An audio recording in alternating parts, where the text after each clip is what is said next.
O Brasil é um país que apresenta em seu território grandes diferenças socioeconômicas.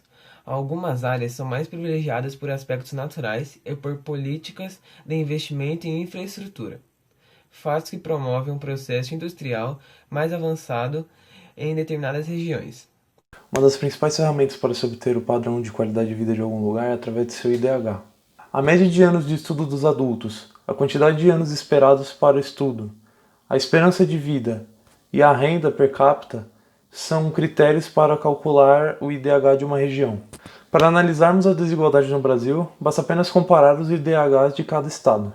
Segundo os dados de 2010, os 5 estados com maiores IDH no Brasil são, respectivamente, Distrito Federal com 0,844, São Paulo com 0,814, Rio Grande do Sul com 0,809, Santa Catarina com 0,806, Rio de Janeiro com 0,2.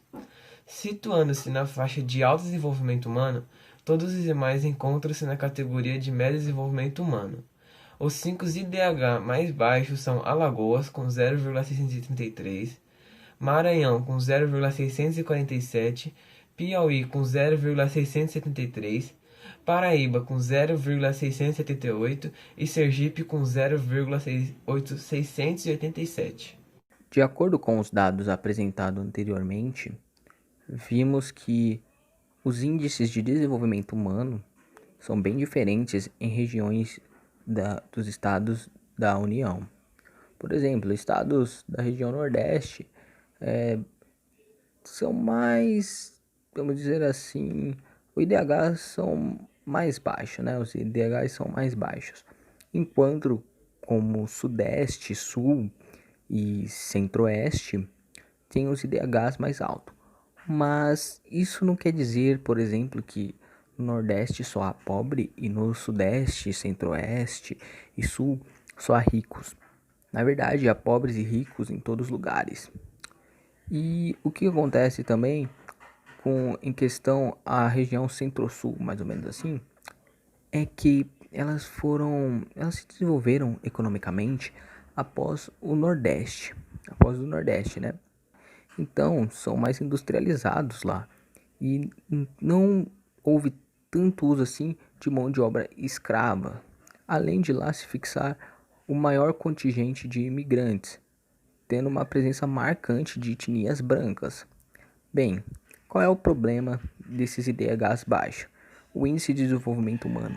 O problema é que as pessoas, os seres humanos, não estão se desenvolvendo tanto assim quanto poderiam. E como a gente poderia resolver este problema?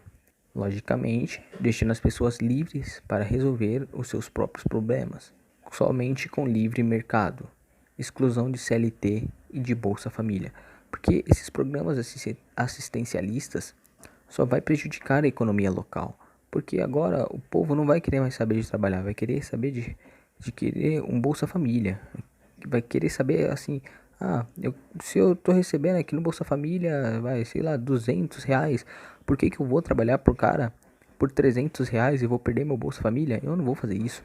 Então você começa a destruir a economia local. E também você vai ficar dando dinheiro para as pessoas, as coisas vão ficar mais caras, porque você está injetando dinheiro na economia. Não é simplesmente fazer o dinheiro girar, não é bem assim que as coisas funcionam. A migração compreende exatamente o ato de mudar. Muitas vezes, quando a gente fala de migração, a gente pensa só em mudar de país ou mudar até de cidade. Mas migração é você mudar. Ou seja, eu mudar de casa conta como migração. Estou migrando para uma outra casa. Esse é o ato de migrar.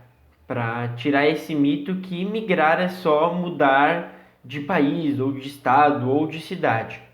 Uma mudança geográfica simples também considera-se um ato de migrar.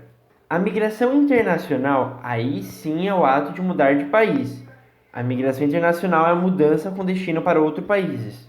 A migração internacional, ela engloba vários tópicos, que podem ser perseguição por raças e etnias, o fator econômico, o fator social, e agora a gente vê que mais a perseguição de raças e etnias e o fator econômico e social são os que mais levam pessoas a se mudar de país. Um forte exemplo é a guerra da Síria, que leva milhares e milhares de pessoas a se mudarem, tanto para a parte norte da Europa e para a parte oeste da Ásia, quanto para a Europa. Mas o fator que pesa mais, sem contar os fatores de guerra, como por exemplo na Síria, são os fatores econômicos, que são uma melhor perspectiva de vida em outras nações. É aquela típica história do vou me mudar para os Estados Unidos para ter mais chance de vida. Como aconteceu também na década de 1960, 1950. No Brasil, as pessoas saíam do Nordeste e vinham para o Sudeste para mudar de vida, que já não é uma migração internacional, uma migração nacional. Mas é só um exemplo para ficar mais clara essa ideia de que a migração ocorre mais por um fator econômico e social, ou seja, as pessoas mudam para ter melhores perspectivas de vida e melhores chances no mercado de trabalho. Em 2009, o Programa das Nações Unidas para o Desenvolvimento constatou que cerca de 195 milhões de pessoas moram fora de seus países de origem, o que equivale a aproximadamente 3% dessa população mundial, onde mais da maioria desses imigrantes moram em países localizados na zona norte do planeta, ou seja, países ricos em desenvolvimento. E os principais destinos desses imigrantes geralmente são, como foi dito, os países em desenvolvimento, sendo eles Estados Unidos, Canadá, Japão, Austrália e alguns países da União Europeia. Sendo que, nos Estados Unidos, é o país que mais acolhe esses imigrantes.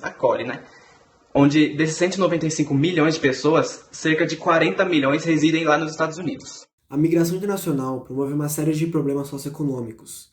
Em face das medidas tomadas pela maioria dos países desenvolvidos na intenção de restringir a entrada de imigrantes, o tráfico destes tem se intensificado bastante. No entanto, esses mesmos países adotam ações seletivas, permitindo a entrada de profissionais qualificados e provocando a fuga de cérebros dos países em desenvolvimento, ou seja, pessoas com aptidões técnicas e dotadas de conhecimento são bem-vindas. O número de imigrantes internacionais alcançou 272 milhões de pessoas em 2019, um aumento de 51 milhões desde 2010. Atualmente, elas e eles somam 3,5% da população global, comparando com 2,8% em 2000, de acordo com novas estimativas divulgadas pela ONU.